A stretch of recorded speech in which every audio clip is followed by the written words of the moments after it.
So we can start now. आप देखेंगे topic का नाम है प्लानिंग। ठीक है, मुझे बता दीजिए इज इट और दिख रहा है साफ? ठीक है ना? अब देखो, यस सर। सबसे पहले प्लानिंग क्या होती है? अब ये पिक्चर ही सब कुछ बता रहा है। प्लानिंग क्या होती है? बैठ के सोचना। ठीक है, किसी भी चीज के ऊपर जब हम बैठ के सोचते हैं, प्लान करते हैं, तो वो प्लानिंग कहलाता है। अब आप कहेंगे सर बिजनेस में ये सब कहाँ से आ गया, ये तो नॉर्मल बात है प्लानिंग। तो देखिए, बिजनेस ऑर्गेनाइजेशन भी प्लान करती है। अगर आप कोई बिजनेस के अंदर मैनेजमेंट में काम कर रहे हो या कोई भी आप काम कर रहे हो बिजनेस के अंदर, तो you will have to plan. Okay, आपको सोचना पड़ेगा बैठ के कि आपको करना क्या है। अगर कोई काम करना है तो कैसे करना है। बेटा सभी म्यूट कर लो, एक बच्चा अनम्यूट है। तो आपको ये सोचना है कि काम को कैसे किया जाए। ठीक है, one student is still unmuted. मैं देखना पड़ेगा मुझे कौन है फिर। सभी ने म्यूट कर लिया? ओके, ठीक है। तो मैं ये कह रहा था आपको कि प्लानिंग जो है ना, बेसिकली प्लानिंग क्या है? Thinking before doing. काम को करने से पहले जब आप सोचते हो तो उसको हम प्लानिंग कहते हैं। आइए समझते हैं प्लानिंग क्या है। Deciding in advance what is to be done, when it is to be done, how it is to be done and by whom it is to be done। ठीक है, तो कभी भी जब हम एडवांस में सोचते हैं कि क्या करा जाए, कैसे किया जाए, ठीक है, एंड कौन इसको करेगा किसी काम को, तो इस प्रोसेस को हम बोलते हैं planning. So planning is what? Doing, मतलब deciding in advance what you want to do. Okay, तो देखो कई लोगों ने इसके डेफिनेशंस दिए हैं। आपको जो भी इजी लगेगी उसकी डेफिनेशन आपको नोटबुक में लिख लेना। देखिए, एक डेफिनेशन दिया था हेनरी फेयोल ने, जिन्होंने एडमिनिस्ट्रेटिव के प्रिंसिपल्स दिए, और इनके बारे में हम काफी डिटेल में चैप्टर नंबर 2 में बहुत अच्छे से पढ़ चुके हैं। तो इन्होंने क्या कहा? इन्होंने कहा कि planning is deciding the best alternative among others to perform different managerial operations in order to achieve the predetermined goals. इन्होंने ये बोला कि प्लानिंग एडवांस में डिसाइड करने को कहते हैं, जिसके अंदर हम अल्टरनेटिव्स, यानी कि बहुत सारे हमारे पास ऑप्शंस होते हैं, तो उसमें से हम वो वाला ऑप्शन चुनते हैं जो काम को आसान बना दे और हमारे गोल को अचीव करने में मदद करे। तो इनका सीधा सीधा था कि प्लानिंग डिसाइड करना होता है एडवांस में, और बेस्ट अल्टरनेट, हमारे पास बहुत सारे साधन होते हैं, उनमें से बेस्ट साधन को चुनना होता है जिससे कि हम अपने गोल को अचीव कर सकें। ठीक है, तो आप सिंपल लैंग्वेज में क्या लिख सकते हो? आप लिख सकते हो कि planning is deciding in advance what is to be done, how it is to be done, when it is to be done, and who is going to be done, मतलब who is going to do this. तो ये आपको simple भाषा में आपको लिख सकते हो। ठीक है, तो अभी तक हमने ये पढ़ा कि प्लानिंग क्या है। आप इसको लिख सकते हैं कि planning is deciding in advance what is to be done, how it is to be done, when it is to be done, and who is to be done, and who is going to do it। तो ये आप लिख सकते हो। Next आता है अब इसका इंपॉर्टेंस ऑफ प्लानिंग। तो मैं समझता हूँ प्लानिंग सबको समझ में आ गया, प्लानिंग क्या होता है। अब आ जाते हैं हम लोग इंपॉर्टेंस की बात करेंगे। देखो इंपॉर्टेंस क्या है, प्लानिंग का क्या इंपॉर्टेंस है, मतलब रियल लाइफ में अगर हम देखें कंपनी के अंदर तो प्लानिंग क्यों होनी चाहिए। तो देखिए स्टूडेंट्स, यहाँ पे पहला इंपॉर्टेंस ये है कि प्लानिंग प्रोवाइड्स डायरेक्शन। बेसिकली अगर आप देखेंगे ना तो प्लानिंग डायरेक्शन देती है, ये हमें डायरेक्शन प्रोवाइड करती है किसी भी काम को करने के लिए।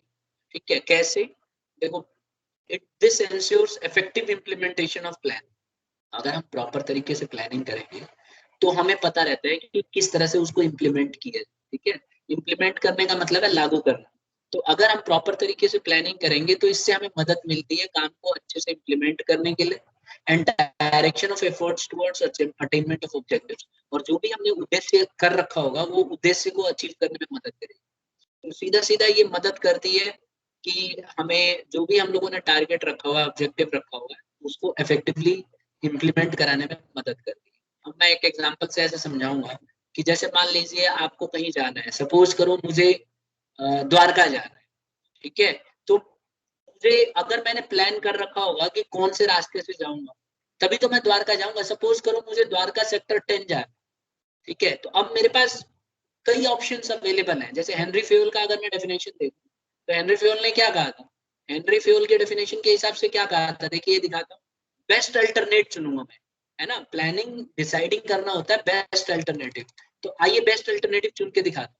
सपोज करो मुझे सेक्टर 10 जाना है, द्वारका सेक्टर 10, ठीक है, और मान के चलिए कि मैं सपोज कीजिए दुर्गा विहार में रह रहा हूँ, सपोज करने के लिए बोल रहा हूँ, ठीक है, दुर्गा विहार में।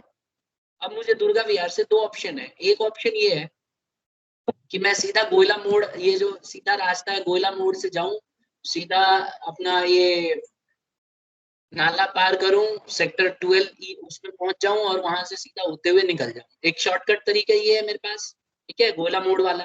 दूसरा तरीका ये है कि नजफगढ़ वाला रूट पकड़ूं, यहाँ से सीधा जाऊं मैं पहले द्वारका मोड़, उसके बाद सेक्टर 4 से होते हुए अंदर अंदर अंदर निकलूं। एक और रास्ता है मुझे, ये अंदर ही अंदर निकल जाऊं सीधा दूसरे वाले रास्ते से, नाला पार करके सीआरपीएफ स्कूल और वहां से अंदर ही अंदर आईपी यूनिवर्सिटी से होते हुए वहां से निकल जाऊं। तो मेरे पास तीन ऑप्शंस है। तो मुझे बेस्ट मुझे जो दिख रहा है, मुझे सीधा गोला मोड़ वाला रास्ता पकड़ना चाहिए क्योंकि मुझे ये नजदीक रास्ता दिख रहा है। तो मैं यहाँ से सीधा क्या करूंगा, थर्ड वाला ऑप्शन जो मेरा फर्स्ट वाला ऑप्शन है ये पकड़ूंगा। तो अगर मैं पहले से ही प्लानिंग कर लूंगा तो मुझे डायरेक्शन मिलेगा, मुझे प्रॉपर पता होगा कि कौन सा रास्ता मेरे लिए बेस्ट है, ठीक है। अगर मैं यही नहीं जानता कि कौन सा रास्ता मुझे पकड़ना है तो फिर तो मेरा कल्याण निश्चित है, मैं कोई भी रास्ता पकड़ के चलता रहूंगा मेंटलों की तरह और नजफगढ़ की गलियों में घूमता रहूंगा, तो मुझे पता ही नहीं चलेगा कौन से रास्ते से जाना है, ठीक है। तो मुझे पहले से ही डिसाइड करके रखना होगा। तो प्लानिंग यही करता है स्टूडेंट्स, प्लानिंग क्या करता है, हमें डायरेक्शन प्रोवाइड करता है, ठीक है। अगर प्रॉपर तरीके से पहले से ही प्लान करके रखे होंगे तो हमें पता होगा कि हम कौन से रास्ते से जाएंगे और हम अपना ऑब्जेक्टिव को अचीव करेंगे। मेरा ऑब्जेक्टिव क्या था, द्वारका सेक्टर 10 पहुंचना। मान लो मुझे 10 मिनट, मुझे 20 मिनट में पहुंचना है, तो मैं मेंटलों की तरह घूमते जाने से अच्छा है कि मैं शॉर्टकट पकड़ू। तो मुझे डायरेक्शन प्रोवाइड करता है। अगर मैंने पहले ही से एडवांस में सोच रखा होगा तो मुझे पता होगा कि कौन से रास्ते से जाना है, कौन रूट क्या होगा, ये मैं पहले ही डिसाइड कर लूंगा और पहले ही मैप में उसको देख लूंगा कि मुझे किस रास्ते से जाना है और मैं उसी हिसाब से जाऊंगा। समझ गए class? Yes sir. Yes sir. ठीक है, तो ओवरऑल मैं ये कहना चाहता हूँ कि प्लानिंग मुझे जो है डायरेक्शन देता है और प्रॉपर तरीके से मुझे ये डायरेक्शन दिखाएगा, ठीक है। तो चलिए मैं इसको हटा देता हूँ, ठीक है।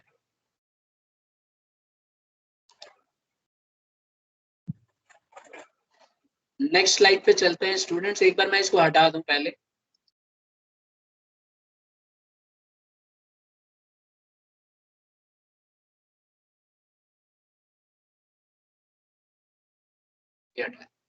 ठीक है, अब नेक्स्ट वाली स्लाइड पे चलते हैं। स्लाइड बड़ी दिख रही है बेटा सबको, नहीं ना? हाँ जी, देखो अब सर ठीक है। सेकंड जो था, प्लानिंग रिड्यूसेस अनसर्टेनिटी। देखिए होता क्या है कि अगर आप प्रॉपर तरीके से प्लानिंग करोगे ना तो आप अनसर्टेनिटी मतलब खत्म हो जाएगी, कम हो जाएगी। Planning enables the organization to cope up with uncertainty and change। Generally क्या होता है बिजनेस के अंदर, अनसर्टेनिटी आती रहती है, कभी भी कुछ भी हो सकता है। अगर कोई भी ऑर्गेनाइजेशन अच्छे से प्लानिंग करेगी तो अनसर्टेनिटी को रिड्यूस कर सकती है। With the help of planning an enterprise can predict future events. Proper तरीके से अगर कोई ऑर्गेनाइजेशन प्लानिंग करेगी तो फ्यूचर इवेंट्स को प्रिडिक्ट कर सकती है and take due provisions for them, और उसके हिसाब से प्लान कर सकती है और प्रोविजंस बना सकती है, ठीक है। तो अनसर्टेनिटी को खत्म करेंगे। अब जैसे मान लीजिए अभी देखो आप, कोरोना काल में अब हमें कितनी प्रॉब्लम हो रही है। अब सबको पता है कि तीसरी लहर आ रही है, ठीक है, थर्ड वेव आएगी। ऐसा जो हमारे कंट्री के जो थिंक टैंक है, जो साइंटिस्ट हैं और जो अपने डॉक्टर्स हैं, डॉक्टरों का पैनल है, उनका कहना है कि थर्ड वेव जरूर आएगी, ठीक है। तो अब चलो मान लो कि थर्ड वेव आएगी और उन्होंने ये भी बोला है कि बच्चों को थर्ड वेव में ज्यादा डैमेज करेगी। तो अब कंपनी, अगर कंपनी प्रॉपर तरीके से प्लानिंग कर रही है तो जो वैक्सीन बनाने वाली कंपनी है उनको अभी टेस्टिंग शुरू कर देना चाहिए, ठीक है। और इस पे काम चल रहा है, उन्होंने पहले ही प्रेडिक्ट कर लिया था कि वेव्स तो आएंगी आएंगी, तो उन्होंने अंदाजा लगा लिया था। तो उन्होंने पहले ही, एक साल पहले ही बच्चों के ऊपर टेस्ट करने शुरू कर दिए। जैसे आप देखोगे Pfizer, Moderna, Johnson and Johnson और बहुत सारी कंपनियां जो है बच्चों के ऊपर टेस्ट कर चुके हैं। इवन अमेरिका में और कनाडा में तो उनके ऊपर वैक्सीनेशन भी हो रहा है छोटे बच्चों का, 14 से 18 साल के बच्चों।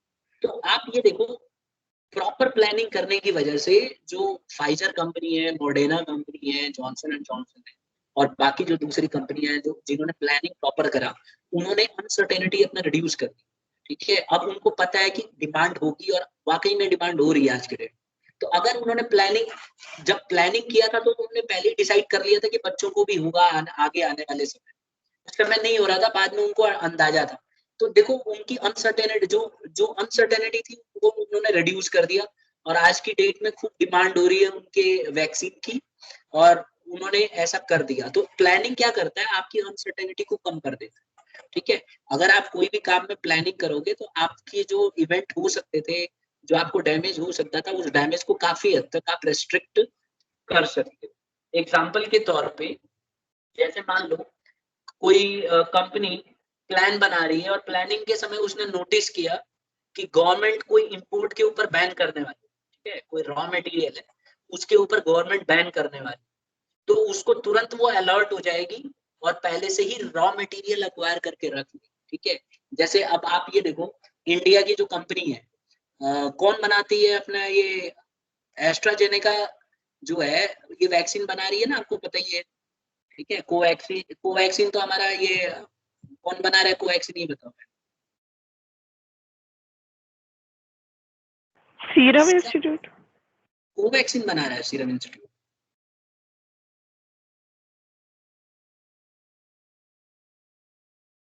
कोवैक्सीन तो इंडिया की कंपनी बना रही है ना, नाम बताओ। एक तो एस्ट्राजेनेका है, ठीक है, और एक हमारे इंडिया का है। तो एस्ट्राजेनेका कोवैक्सीन नहीं बना रही है, एस्ट्राजेनेका कोविशील्ड बना रही है और कोवैक्सीन इंडिया की कंपनी बना रही है। ठीक है, दोनों में फर्क है बेटा। तो मैं ये कह रहा हूं कि मान के चलिए कि जब सीरम इंस्टीट्यूट जो कि इंडिया में है पुणे में, उसको पता चल गया था कि अमेरिका रॉ मटेरियल के ऊपर बैन करेगा, तो आपको नहीं लगता कि उससे पहले ही उसको बहुत सारा रॉ मटेरियल लाके इकट्ठा कर लेना चाहिए था? Students, yes sir. करना चाहिए था और उसने किया भी, ऐसा नहीं कि उसने नहीं किया, उसको पता था कि ऐसा होगा। ठीक है, क्योंकि जैसे ही प्रेसिडेंट आए उसको लगभग आइडिया था कि आते ही बैन करेंगे, क्योंकि ट्रम्प ने भी बैन किया हुआ था। तो इसने कोशिश यही की कि ज्यादा से ज्यादा आप देखो जो सीरम इंस्टीट्यूट के जो सीईओ हैं आधार पुणे वाला, इन्होंने पहले ही ट्वीट कर दिया था और रिक्वेस्ट किया था, बहुत सारे लेटर्स लिखे थे अमेरिका गवर्नमेंट को कि सर हमें रॉ मटेरियल किसी तरह से प्रोवाइड कराइए, नहीं तो आगे हम अपने डिमांड को पूरा नहीं कर पाएंगे प्लीज। और उन्होंने लिटरली हाथ भी जोड़ लिया था, मैंने पहले भी आपको बताया। तो अगर आप देखेंगे तो यहाँ पे ये प्रॉब्लम पहले से ही थी, तो कंपनी को पहले से ही पता चल गया था कि ये दिक्कत आने वाली। तो प्लानिंग करने से क्या होगा, आप अनसर्टेनिटी को कम कर सकते हैं। ठीक है, तो कोई भी बिजनेस ऑर्गेनाइजेशन चाहे वो वैक्सीन की हो या कोई भी हो, अगर वो प्रॉपर तरीके से प्लानिंग करेगी तो उसको जैसे ही पता चलेगा कि आगे चल के ये दिक्कत आने वाली है, तो वो अपने अनसर्टेनिटी को कम कर सकती है, वो कोई दूसरा ऑप्शन ढूंढ सकती है। तो इंडिया ने क्या किया, आप देखो क्वेश्चन ये उठता है कि आप कहोगे कि सर जब सीरम इंस्टीट्यूट को पहले ही पता चल गया था कि रॉ मटेरियल नहीं मिलेगा तो उसको दूसरा ऑप्शन ढूंढना चाहिए था। तो आंसर ये है कि हाँ, उसने दूसरा ऑप्शन ढूंढा। उसने क्या किया, इंडिया के अंदर ही जो सब्सटेंसेस जो रॉ मटेरियल चाहिए थे, इंडिया में प्रोडक्शन उसका शुरू हो चुका है और आगे आने वाले टाइम में हम लोग ज्यादा डिपेंडेंट नहीं रहेंगे। और उसी की वजह से इतनी वैक्सीन हम लोग प्रोड्यूस कर पाने में सक्सेसफुल रहे, क्योंकि हमें पहले कंपनी को पहले ही पता चल गया था कि ये दिक्कत होने वाली है। तो उसने पहले ही, लेकिन एकदम अचानक ही तो नहीं होगा ना, रॉ मटेरियल भी तो बहुत मुश्किल से ही अवेलेबल होता है। तो इंडिया धीरे धीरे धीरे धीरे आप देखोगे आने वाले टाइम पे उसके ऊपर डिपेंडेंट नहीं रहेगी। For the time being India को बहुत जरूरत है। और इंडिया ने इस, आप देखो इसकी पेटेंट को हटाने के लिए 1 साल पहले से ही चला आ रहा है। तो गवर्नमेंट भी, कंपनी ने पहले गवर्नमेंट को बोल दिया था कि सर ये दिक्कत आएगी, आप कुछ करो। मेरा कहने का मतलब ये है स्टूडेंट्स कि प्लानिंग करने से कंपनी जो है अपने अनसर्टेनिटी को रिड्यूस कर सकती है काफी हद तक। हाँ, ये जरूर है कि एकदम खत्म नहीं कर सकती, लेकिन काफी हद तक कम कर सकती है। तो हमने दो इसके इंपॉर्टेंस पढ़े। पहला हमने पढ़ा कि प्रॉपर तरीके से प्लानिंग करने से आपको डायरेक्शन मिलता है और आपको पता होता है कि आप कहाँ जाने वाले हो, और आपको डिसाइडेड होता है कि किस तरह से काम को करना है और आप ढंग से पूरा कर पाते हो, अपने टारगेट को अचीव कर पाते हो। दूसरा, प्लानिंग जो है अनसर्टेनिटी को रिड्यूस कर देती है।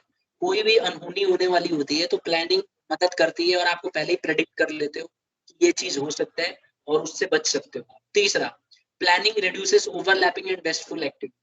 देखो इसमें ये कहा गया है कि प्लानिंग जो है ना, ये कोऑर्डिनेट करने में मदद करती है। अगर आप प्रॉपर प्लानिंग करोगे तो कोऑर्डिनेट कर सकते हो एक्टिविटीज को इंडिविजुअल्स के एंड डिपार्टमेंट्स के, और इस तरह से आप वेस्टफुल एक्टिविटी को खत्म कर सकते हो। अब आप कहोगे कि सर ये कैसे होता है, मतलब प्रॉपर कैसे, मतलब इसको किस तरह से रिड्यूस किया जा सकता है। जैसे मान लीजिए कि मैं एग्जांपल दूंगा आपको, फिर से गवर्नमेंट का एग्जांपल दूंगा या कंपनी का भी दे सकता हूँ। गवर्नमेंट का एग्जांपल देखो, अगर गवर्नमेंट ने प्रॉपर तरीके से प्लानिंग किया होता तो आपने न्यूज में सुना होगा, जो वैक्सीन है हमारी बहुत वेस्ट भी हो रही है, करीब 2 से 3% वेस्टेज हो रही है वैक्सीन। ठीक है, जैसे हर 100 वैक्सीन में हमारी 2 से 3 वैक्सीन डैमेज हो जा रही है, मतलब ढंग से लग ही नहीं पा रहा है। जब वैक्सीन को लगाया जाता है तो उसका टाइम पीरियड होता है, एक बार आपने ओपन कर लिया, जैसे कोविशील्ड है तो कोविशील्ड एक बोतल जो छोटी वाली आपने देखा होगा न्यूज में, कोविशील्ड एक जो होती है ना, उसको यूज करने में आपको मैं दिखाऊं, देखता हूँ अगर आ जाए तो, कोविशील्ड का। ठीक है, अगर आप देखो यहाँ पे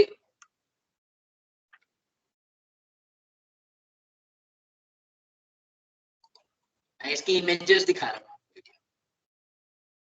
ये देखिए, ये है हमारी कोविशील्ड है बेटा, दिस वन। ठीक है, अगर मान लो ये कोविशील्ड अगर आप लगा रहे हो तो एक बार इसको आप ओपन करोगे ना तो 10 लोगों को लगानी होती है, लेकिन इसका टाइम पीरियड होता है, अगर आप उतने टाइम में नहीं लगा पाओगे तो फिर वो वेस्ट हो जाता है। तो गवर्नमेंट को ये सब प्लान करना चाहिए उसको। अभी क्या हुआ, स्टार्टिंग के स्टेज पे जब स्टार्ट किया गया तो सबसे बड़ी समस्या ये आई कि लोग ही नहीं जा रहे थे लगवाने। अब बाद में तो क्या गवर्नमेंट को अवेयर नहीं करना चाहिए था, क्या ये बात गवर्नमेंट को नहीं पता थी? 100% पता थी। तो गवर्नमेंट की मैनेजमेंट को पहले ही से जब प्लानिंग किया तो उनको पता होना चाहिए कि इंडिया में ये होने वाला है। तो उनको पहले से ही क्या करना चाहिए था स्टूडेंट्स, कि लोगों में जागरूकता देते कि भाई ऐसे ऐसे है ये वैक्सीन, मतलब लोगों को अवेयर कराओगे तो 100% लोग उसके लिए आएंगे और टाइम पे आते, तो इतना वेस्ट नहीं होता। तो मेरे कहने का मतलब ये है कि ये जो वेस्टेज आई है, ये वेस्टेज इसी वजह से आ रही है क्योंकि कंपनी मतलब गवर्नमेंट अनसक्सेसफुल रही है, उसने अच्छे से प्लानिंग नहीं की। अच्छे से प्लानिंग करती तो इतना ज्यादा वेस्ट नहीं होता, कई लाख को कोविशील्ड वेस्ट हो गई है क्योंकि हम प्रॉपर तरीके से प्लान नहीं कर पाए। तो यही इसमें बताया गया है कि अगर आप प्लानिंग प्रॉपर तरीके से करोगे तो वेस्टफुल एक्टिविटी को आप रेस्ट्रिक्ट कर सकते हो। ठीक है, और आप देखेंगे जो केरला है, केरला ने अच्छे से प्लानिंग किया तो केरला में एक भी वेस्ट नहीं, सब वैक्सीन प्रॉपर तरीके से लग रही है। बाकी दूसरे स्टेट्स में देख लो, बिहार में, यूपी में, हरियाणा में बहुत ज्यादा वेस्टेज हो रही है। मेरी बात समझ में आ रही है बेटा, क्या बताना चाह रहा हूँ? Yes sir. तो कहने का मतलब ये है कि अगर अच्छे से प्लानिंग नहीं की जाए तो बहुत ज्यादा वेस्टफुल एक्टिविटी। तो बिजनेस ऑर्गेनाइजेशन को प्रॉपर तरीके से प्लानिंग करना चाहिए और वेस्टफुल एक्टिविटी को घटाना चाहिए। चौथा, अगर कोई बिजनेस, और देखो planning promotes innovation and creativity, कहा गया है कि प्लानिंग प्रॉपर तरीके से अगर आप करते हो तो इनोवेशन आता है। अगर ढंग से प्लानिंग करोगे तो इनोवेशन इनोवेशन आएगा। तो यहाँ पे यही लिखा है कि planning is the process of thinking in advance. Planning क्या है? बेसिकली एक ऐसा प्रोसेस जिसमें हम एडवांस में सोचते हैं। तो there is a scope of finding better methods for product. अगर आप किसी भी चीज को प्लानिंग करोगे तो बहुत ज्यादा चांस है कि उसके प्रोडक्टिविटी में आपको अच्छा बेटर मेथड मिल सकते। ठीक है, तो अगर कोई ऑर्गेनाइजेशन प्रॉपर तरीके से प्लानिंग करेगी तो उसको बेटर अच्छे अच्छे मेथड्स मिले। ठीक है, और उसको वो प्रॉपर तरीके से इम्प्लीमेंट कर पाए। जैसे अगर आप देखोगे जैसे मान लो सीरम इंस्टीट्यूट है, ठीक है, कोविशील्ड का ही अगर हम सीरम इंस्टीट्यूट की बात करें जो अभी हम देख रहे थे, ये वाली कंपनी, इसको बनाने वाली कंपनी कौन है? Serum institute. तो इन्होंने क्या किया, जब टेस्टिंग चल रही थी उसी समय इन्होंने प्रोडक्शन करना शुरू कर दिया। इनको पता था कि अगर आगे चल के दिक्कत होगी, तो इन्हें देखो इसे इनोवेशन कहा जाता है।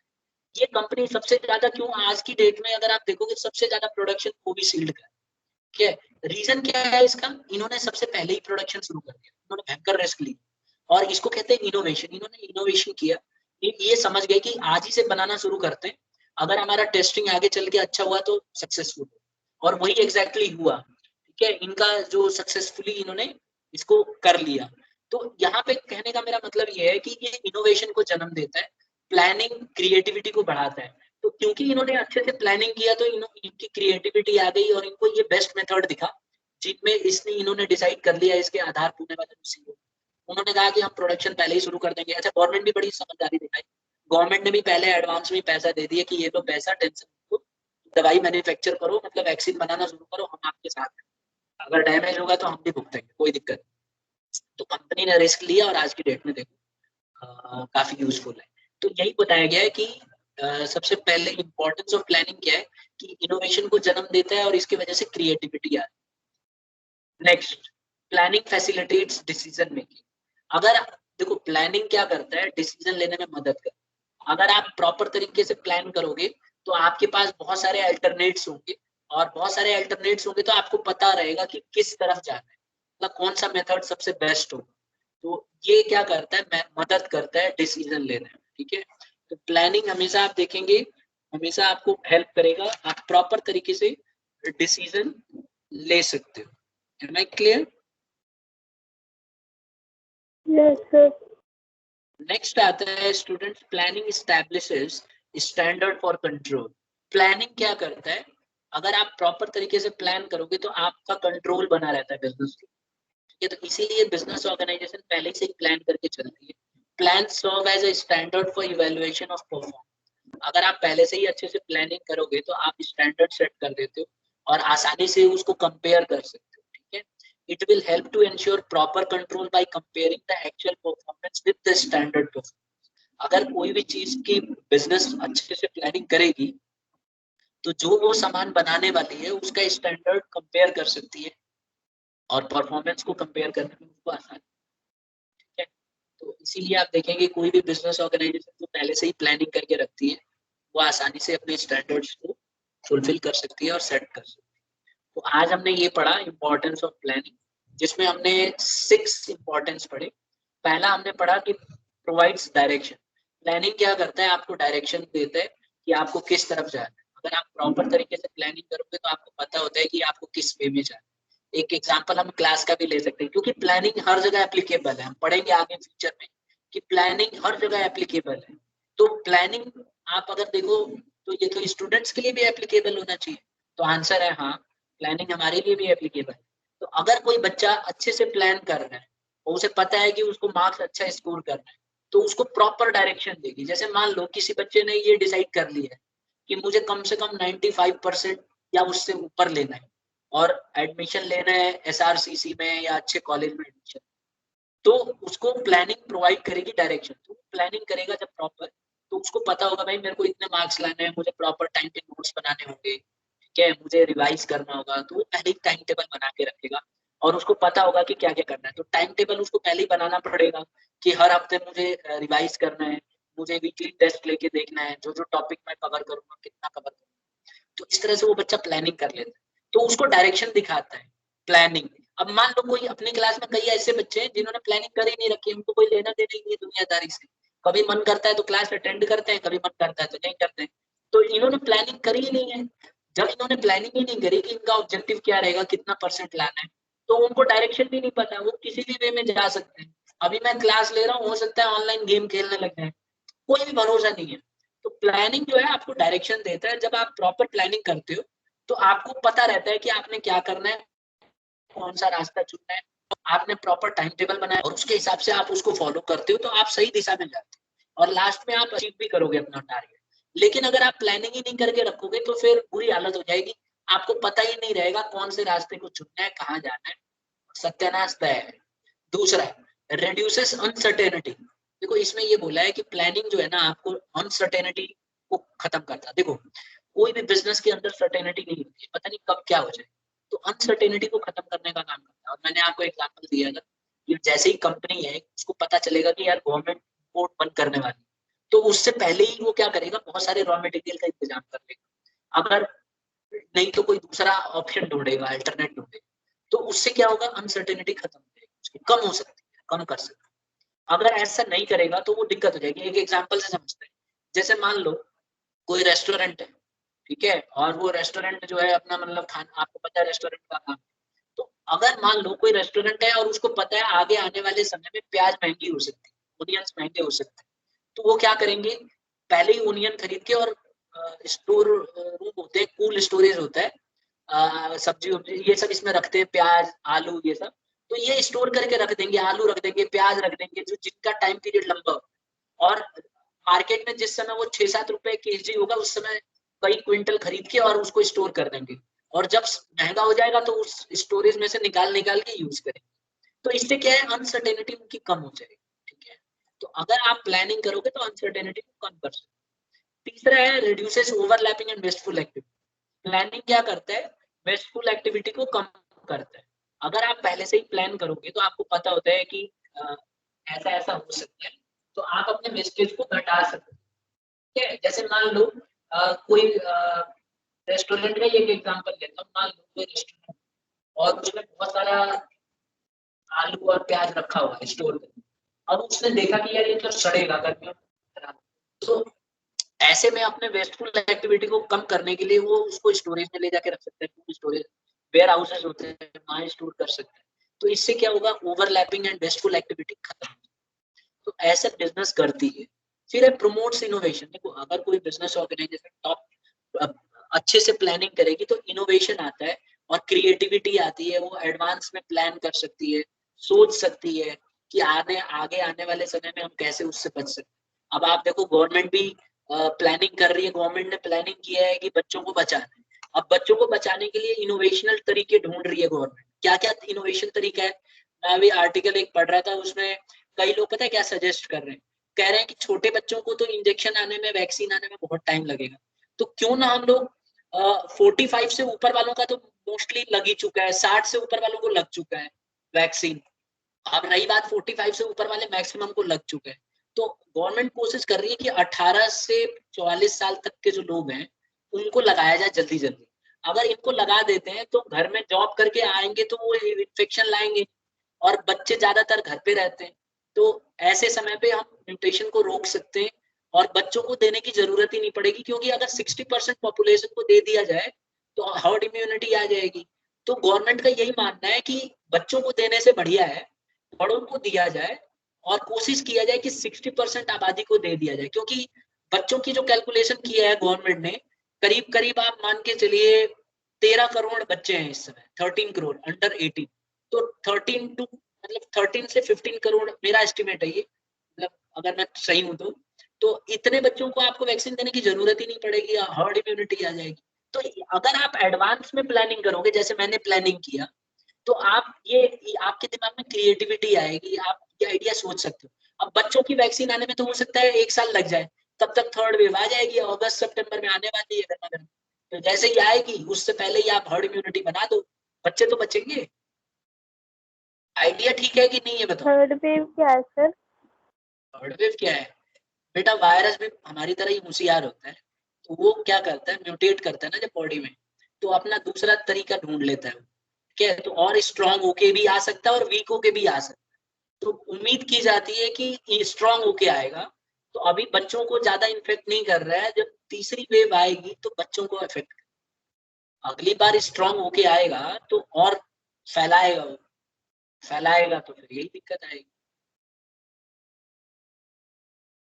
वेव होती है बेटा, जितने वायरस होते हैं ना वेव्स में, एक बार खत्म होगा फिर दोबारा आता है, फिर तिबारा आता है, फिर 4 बार 5 बार चलता रहता है।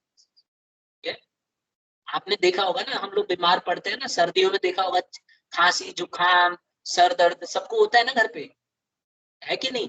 Yes sir. तो ये वेव है, उसका जब सीजन आएगा तो दोबारा से ताकतवर होके आता है। फिर हम लोगों को 1-2 दिन बुखार रहता है, फिर अपने आप ठीक हो जाते हैं, हमारे अंदर हर्ड इम्यूनिटी हो जाती है। कईयों को पहले से हो रखा होता है तो उनकी बॉडी पहले ही समझ जाती है, आजा भाई, उससे लड़ लेती है। इसलिए यही तरीका है। आने ये पूरे लाइफ हमारे रहेगा ही, लेकिन हम धीरे धीरे धीरे धीरे हर्ड इम्यूनिटी बना देंगे। और कुछ लोगों को हुआ करेगा तो जैसे बुखार नहीं होता, टाइफाइड होता है या मलेरिया होती है, ऐसे ही न्यूज आएगा, अरे भाई ऐसे ही हो गया, चलो ठीक, अपने आप सही हो जाएगा, मतलब दिक्कत नहीं। आगे बढ़े। यस क्या हो गया, सर। टेंशन हो गई क्या? नहीं सर।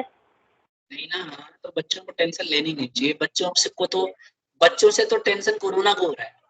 बच्चे खुश हैं, मैं कई देख रहा हूँ, कई बच्चे 12th वाले बड़े खुश हैं कि सर भगवान से प्रार्थना कर रहे हैं सर और बढ़े, एग्जाम हमारा और डिले हो। कुछ बच्चे ऐसे भी हैं बेटा। आगे बढ़ो। Yes sir. Facilitates decision making. ये क्या है, इसमें ये बोला है कि ये डिसीजन लेने में मदद करता है। ये हम पढ़ चुके हैं डिटेल में। और 6th हमने पढ़ा कि स्टैब्लिश करता है कंट्रोल, मतलब इसकी वजह से हम प्रॉपर तरीके से कंट्रोल पा सकते हैं बिजनेस के ऊपर। तो अगर कोई बिजनेस ऑर्गेनाइजेशन प्रॉपर तरीके से प्लानिंग कर रही है तो आसानी से ये कंट्रोल कर सकती है अपने बिजनेस को। एम आई राइट? तो आज इतना ही करना है हमें, ठीक है। और अगली क्लास में हम लोग अगला टॉपिक करेंगे, इंपॉर्टेंस हमने पूरा कर लिया बेटा। अगले क्लास में हम फीचर्स ऑफ प्लानिंग करेंगे। ओके, तो आज इतना ही है और इसको अच्छे से इतना कर लेना है। और कोई डाउट है, क्वेरी है तो पूछिए।